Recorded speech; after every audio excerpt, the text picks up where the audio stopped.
25,000 ఎకరాల్లో బ్రహ్మాండమైనటువంటి రాజధానిని నిర్మించేసేసి అమరావతి దేవతల రాజధానిని ఇక్కడ తలపించే విధంగా బ్రహ్మాండమైన భవనాలు కన్స్ట్రక్షన్ చేసేసి మరి మిగిలినటువంటి ఆ 25+4 29,000 ఎకరాలు ఏవైతే ఉన్నాయో వాటిని అమ్మి అప్పు తీర్చేస్తాం, ఎక్కడి నుంచి ఒక్క రూపాయి అప్పు తీసుకురావాల్సినటువంటి అవసరం కూడా లేదు అని బాజాలు కొట్టి ఇప్పుడు మళ్ళీ మీ ఇళ్ళు బీకేస్తామని, మాకు రోడ్లు కావాలి, ఇంకోటి కావాలి, మేము డెవలప్ చేయాలంటే మాకు ఇంకా మీవన్నీ కావాలి అంటుంటే అమరావతి రైతులు బండ బూతులు తిడుతున్నారు. వాళ్ళ జీవితాలతో ఆడుకుంటున్నాడు. రీసెంట్లీ దొండపాటి రామారావు గారు ఆయన మరి ఆ తాడికొండ నియోజకవర్గ ఎమ్మెల్యే సాక్షిగా జరిగినటువంటి మీటింగ్లో మరి నిర్దాక్షిణ్యంగా ప్రాణాలు పోగొట్టుకున్నాడు. ఏమయ్యా, నేను ఇచ్చిన 2 ఎకరాలకే ఇప్పటి వరకు నాకు కరెక్ట్గా నాకు రిటర్నబుల్ రిజిస్ట్రేషన్ చేసి ఇవ్వలేదండి. రిటర్నబుల్ ప్లాట్స్ ఎలా ఇవ్వాలి? వాళ్ళవన్నీ 3 పంటలు పండే భూములండి. బంగారం లాంటి భూములు తీసుకొని ఎక్కడో చెరువుల్లో కాలవల్లో అది ముక్కు ముఖం తెలియని శ్మశానాల్లో ఇస్తూ ఉంటే వాళ్ళు ఎట్లా తీసుకుంటారు?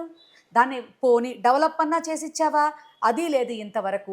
ప్రతి సంవత్సరం వర్షాకాలం వస్తే ఎత్తిపోతల పథకం, ఇప్పుడు అదేంటి రాయలసీమ అంటే నీళ్ళు ఎత్తిపోసుకోవటమే కదండి అమరావతి అంతే కదా. ఇప్పుడు ఒక పెద్దపాటి వర్షం వచ్చిందనుకోండి సార్, గట్టిగా కురిస్తే మరి పడవలు వేసుకొని వెళ్తున్నారు కదా.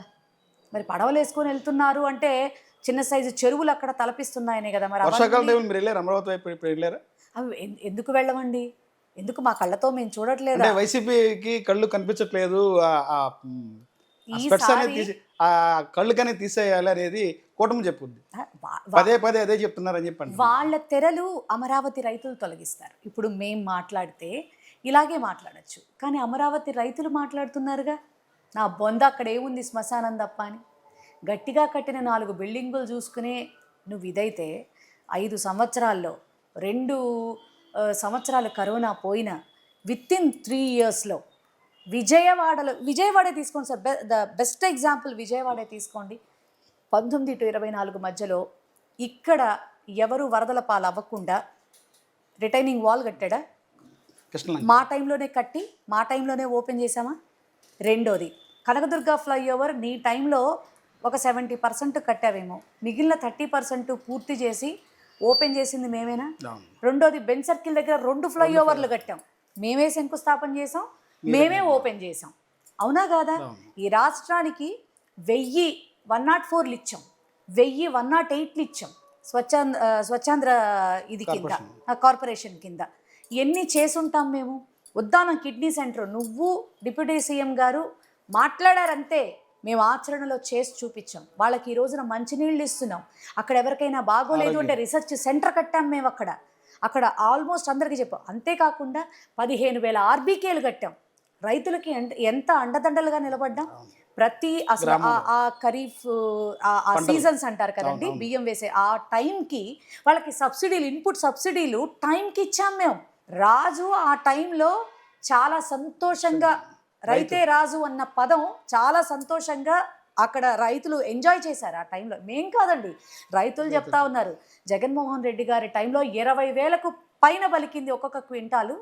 అలాంటిది ఇప్పుడు చూస్తేనేమో అసలు 13,000 12,000కే పడి. గతంగా ఇప్పుడు రైతులు బాగున్నారు, చాలా సంతోషం చెప్తారు గవర్నమెంట్ చెప్పుది అచ్చెన్నాయుడు గారు. ధైర్యం ఉంటే నిజంగా నేను చెప్తా ఉన్నాను. గతంలో వైసీపీ ఎగ్గొట్టినటువంటి ఏదైతే ధాన్యం కొనుగోలు చేసిన డబ్బు అవుతుందో మా గవర్నమెంట్ వచ్చిన తర్వాత ఇచ్చాము, ఇదేనా మీకు రైతుల మీద ప్రేమ అనేది అచ్చెన్నాయుడు చెప్తారు. రమ్మనండి. ఇప్పుడు ప్రతి ఒక్కళ్ళు జగన్మోహన్ రెడ్డి గారిని ఛాలెంజ్లు చేస్తూ ఉంటారు, కానీ అసలు అదొద్దు. మొన్న అసెంబ్లీలో కూడా ఎవరు వంగలపూడి అనిత గారు మరి నా సబ్జెక్టు మీద, నా శాఖ మీద అసలు నేను ఎంత బాగా నా శాఖని నేను గొప్పగా చేస్తున్నానో డిస్కస్ చేయడానికి ఐఎమ్ రెడీ అని చెప్పిన ఆవిడ ఛాలెంజింగ్ విసిరింది.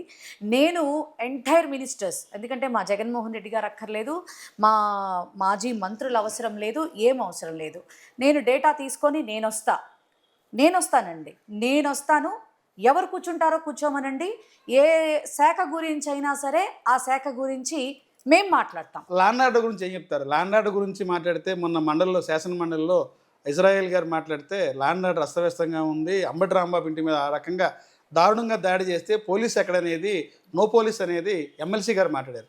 అదే విషయాన్ని కౌంటర్ చేస్తూ హోమ్ మినిస్టర్ గారు మాట్లాడారు. ల్యాండ్ ఆర్డర్ అస్తవ్యస్త అనే మాట మార్చుకొని 1-2 సార్లు చెప్తారు. ఏం చెప్తారు మీరు? రాష్ట్రంలో లా అండ్ ఆర్డర్ గురించి ఏం చెప్తారు? కవర్ చేసుకునే ప్రయత్నం మాత్రమే. ఒక హోమ్ మినిస్టర్ అయ్యుండి షీఈ్ ఫెయిల్యూర్ అండి, అట్టర్లీ ఫెయిల్యూర్ ఆవిడ. ఎందుకంటే సిచ్యువేషన్ మీడియాస్లో రాష్ట్రం మొత్తం చూశారు. మీ పోలీసులు అక్కడ కాపలా కాస్తున్నారు టీడీపీ గూండాలకి. వాళ్ళు కర్రలు రాడ్లు పట్టుకొని రోడ్డు మీదకి వచ్చి మొత్తం మీడియాలో చూసారు వాళ్ళు ఎట్లా పగలగొట్టారో, అంబటి రాంబాబు గారి వాళ్ళ ఇంట్లో ఏ విధంగా వాళ్ళు అటాక్ చేశారో, ఎట్లా ధ్వంసం చేశారో, ఎట్లా వాళ్ళ ఇంట్లో ఉన్న ఆడవాళ్ళకి భయం కలిగేలా ప్రవర్తించారో మీడియా మొత్తం చూసింది కదా.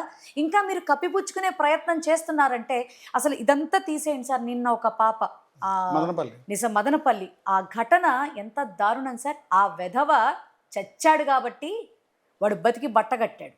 లేకపోతే దాన్ని కూడా వీళ్ళు ఏ రకంగా మార్చుకునే వాళ్ళు, అసలు ఆ కుటుంబానికి అసలు న్యాయం భవిష్యత్తులో జరుగుతుందో జరగదో కూడా మనం ఈ రోజు కూడా క్వశ్చన్ చేసుకోవచ్చు. అంతే కదా. నెక్స్ట్ ఇంకొక సుగాలి ప్రీతి అయ్యేది. ఈ రోజుకి ఆ అమ్మాయికి ఎట్లాంటి ఇది లేదు. అదే సుగాలి ప్రీతికి విషయం పవన్ కళ్యాణ్ గారు మాట్లాడతారు, వైసీపీ ట్రాప్లో పడింది సుగాలి పార్వతి, మేము రావబట్టే ఆ ప్రస్తావించబట్టే నేషనల్ వైడ్ ఇష్యూ అయింది, ఆ కుటుంబానికి ఎంతో కొంత న్యాయం జరిగిందని చెప్పి అంటారు. నేను ఒక మాట చెప్తున్నానండి. ఇప్పుడు 17లో కదా సుగాలి ప్రీతి ఇష్యూ జరిగింది. ఆ రోజున 19 వరకు నువ్వెందుకు మాట్లాడలా? మళ్ళీ 19 ఎలక్షన్స్లో నువ్వెందుకు మాట్లాడావు? 19 ఎలక్షన్స్లో మాట్లాడావు, 19 to 24 మాట్లాడుతానే ఉండటానికి నువ్వు ప్రయత్నం చేస్తూ ఉంటే 24 ఎన్నికలు అదే ఒక అస్త్రం అదొక అస్త్రంగా నువ్వు చేసుకున్నావు. కానీ మేము 22లోనే ఆమెను పిలిపించి మరి జగన్మోహన్ రెడ్డి గారు వారి భర్త గారికి ఉద్యోగం ఇచ్చి 5 ఎకరాల పొలం ఇచ్చి ఇల్లు కట్టుకోవటానికి స్థలం ఇచ్చి, అమ్మా నీ బిడ్డని మేము తీసుకురాలేకపోవచ్చు, ఇది మేము నీకు చేసే ఒక చిన్నపాటి సహాయం అంతే, మేము చేయగలిగింది మేము చేస్తామమ్మా అని సిబిఐకి అప్పగించింది ఎవరు? జగన్మోహన్ రెడ్డి గారు కదా. మన సిబిఐతో జగన్మోహన్ రెడ్డి గారు పరిగెడతారా ఏంటి? నాకు అర్థం కావట్లా. మాట్లాడటానికి కూడా ఉండాలి కదండి. ఇప్పుడు ఈ రాష్ట్ర పోలీసుల మీద నీకు నమ్మకం లేదని మాట్లాడుతున్నటువంటి సుగాలి ప్రీతి తల్లిగారి యొక్క ఆవేదనని పురస్కరించుకుని ఆయన ఏం చేశారు? సిబిఐకి అప్పగించారు. అక్కడి నుంచి కదా రావాలి. ఇప్పుడు తారుమారు ఇప్పుడు 17లో జరిగింది, 19లో తారుమారు ఎలా అయినాయి? సాక్ష్యాలు ఎట్లా అవుతాయి? ఇప్పుడు అయినాయి అంటున్నారు, ఎట్లా అవుతాయి?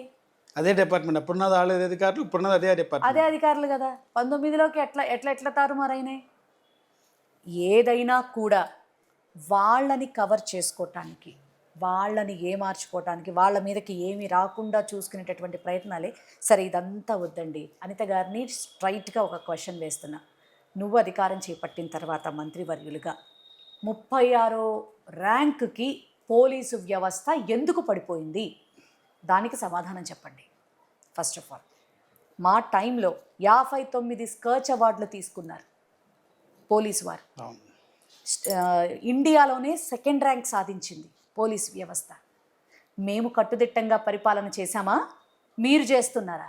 మీలాగా మేమేమి దాడులు గిడులు మేమేం చేయలే. అంటే దానికి కూడా మళ్ళీ వీళ్ళు ఒకటి తీసుకొస్తారు, అంటే పార్టీ కార్యాలయం.